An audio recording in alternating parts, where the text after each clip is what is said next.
Hello YouTube, today I have here a Zapco ST-6X DSP. I'm gonna give it a short review, a little bit of unboxing and checking out the inside of the amplifier, but that later in this video. Just to show off what kind of amplifier this is and what are my thoughts so far for this amplifier. So first of all, overall look quite pleasing, quite appealing and pleasing. Really nice, this Zapco logo here. It is, I think it's engraved aluminium or machined aluminium. The chassis here is big, one big aluminium block. It has nice little texture on it. It is the brushed aluminium black all around. Now the terminals are quite big, so we have like a these were, I think, were 6mm in cutout, and then we have a 8mm cutout for the power wires. Really good big terminals for 6 channels up to I think it was 6 times 100 watts for 4 ohm and 6 times 150 watts for 2 ohms. So quite beefy big amplifier to be a AB class amplifier. Now on this side, I will not drop it. This side we have the RCA inputs, high level inputs. Come on, focus on me please. RCA inputs, 6 channel inputs. Come on, focus on the amplifier. Maybe not, maybe yes.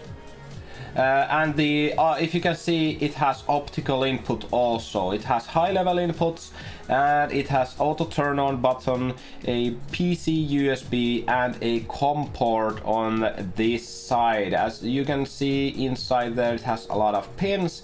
So in future you will have a Bluetooth dongle for this, so you can stream straight into the amplifier.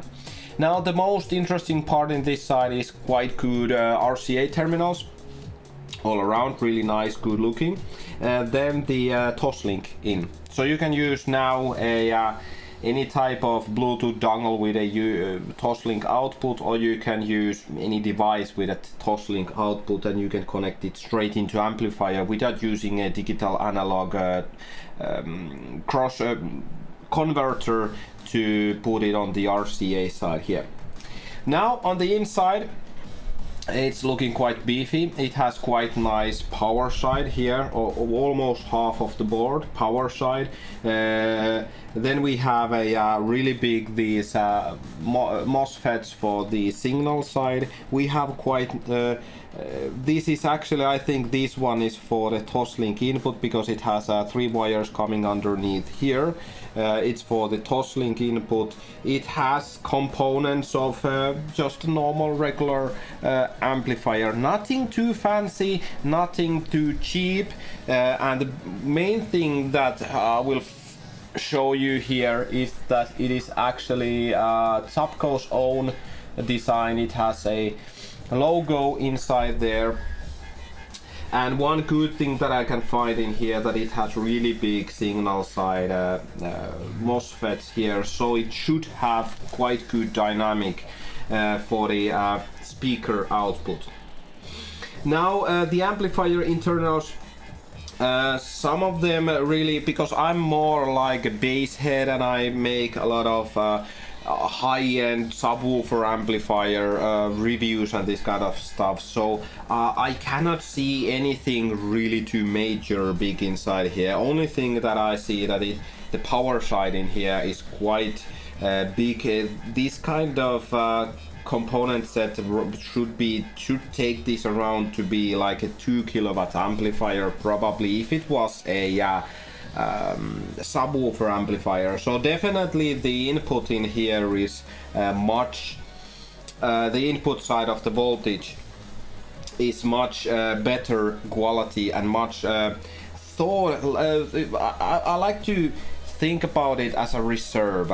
So having a good amplifier is good, but having good headroom on the amplifier is even better. So using this big signal side to have high dynamic on your output, then also having a really big power side in here to have it to give it the umph, because it's the AB class amplifier. Now that's about the amplifier. Now let's see about the DSP system and the rest of the data. So in here I have the DSP for the PC. Just standard one, quite good looking and quite informative, nice colors in here, really actually I've been enjoying this for a while now, and I've been testing. Now hush little baby.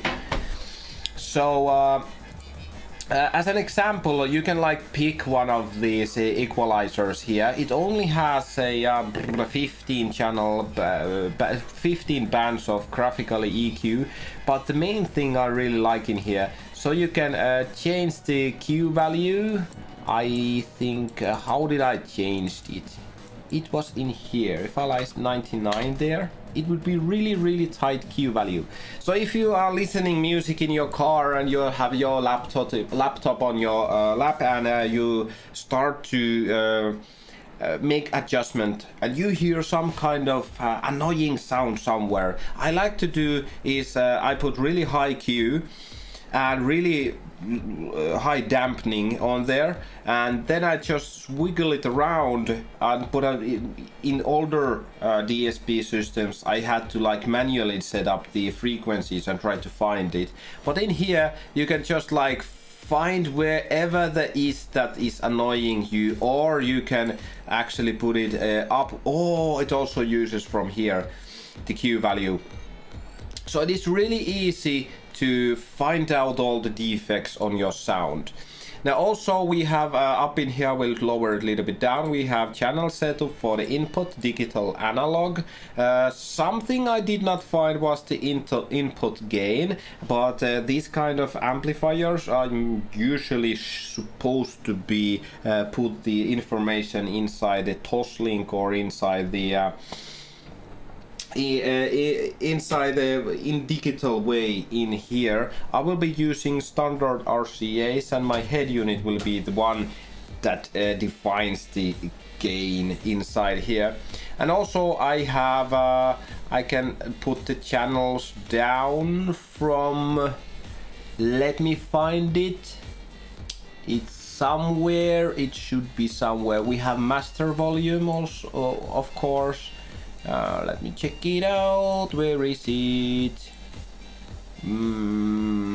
Actually, I cannot really find it now. Oh, dB mute. Here. I can put it like minus 60 dBs on here.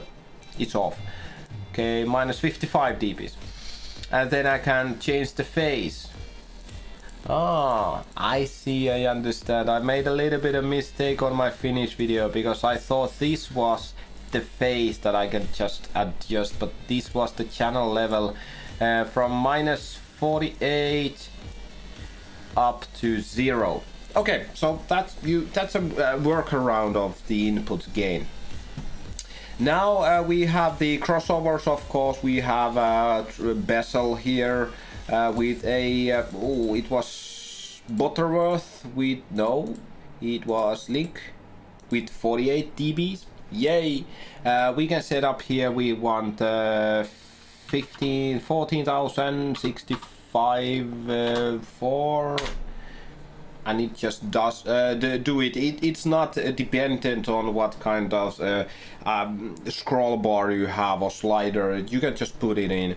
And in the time alignment section here, I can put like a 1 centimeter. Yes, I can put it.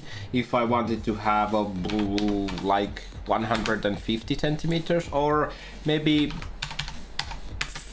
350 centimeters, the maximum, so 3.5 meters. I wanted to have 50 meters, but it did not take it. Okay, so channel setup, we checked that out. We have save and load, and here is the amplifier also. I will put link in the description so you can see it. We have a THD. Oh, sorry about that, I just hit my microphone. We have a THD of about 0.5 at rated power, which is 6 times 100 watts in 4 ohm and 150 in 2 ohms. You can bridge them to 300 watts, so you can have like a 6 channels, so you can use 2 and 2, 4 channels for the mids and 2 channels for the highs, so you can get pretty good amount of amplification for your speakers. Signal to noise ratio, everything is in here. Also the DSP software, if you want to check it out and tune it a little bit on yourself. The frequency response is from 15 Hz to 30 kHz with which means that it actually is a high-res amplifier, because it can go over 20 kHz. But that's about it of this Zapco. What do you think about it? Like if you like, dislike if you dislike, and leave a comment what do you think about. I will be installing this in my Volvo S80 with a hybrid audio Unity series, mid-range 6.5 and a Unity U2 wide range speakers. So that's about it of this amplifier. Leave a message, leave a comment, and in place in Finland where you can buy this is from Style & Sound, and what I've heard, Style & Sound also can sell them from like Scandinavia and also to Russia. So if you want to have a hybrid audio or Zapco amplifiers or hybrid audio speakers, please leave a message on their webpage. Help a little importer here in Scandinavia to get things going. And because he sent this amplifier for me to have a fun with it and check out what kind of what I think about it. What is the good things, what is the bad things, and how does it sound? I will be installing it and then making a recap new video of about the sound, how good I can get it to work, and what are the features did I like in some features or did not, if I did not like on some of the features. Also, I can see we have here 1, 2, 3, 4 fuses rated at 25, so this is like 100 amp of fusing, which also comes with the package. So that's about it. See you on the next video. Please leave a comment if you are an English viewer and you want more English material. I've been doing those a little bit now because there's quite good demand on these kind of English videos. If you want it more, leave a comment, leave a like, share the video, and I will make more English content, English car audio content. See you on the next video. Bye bye.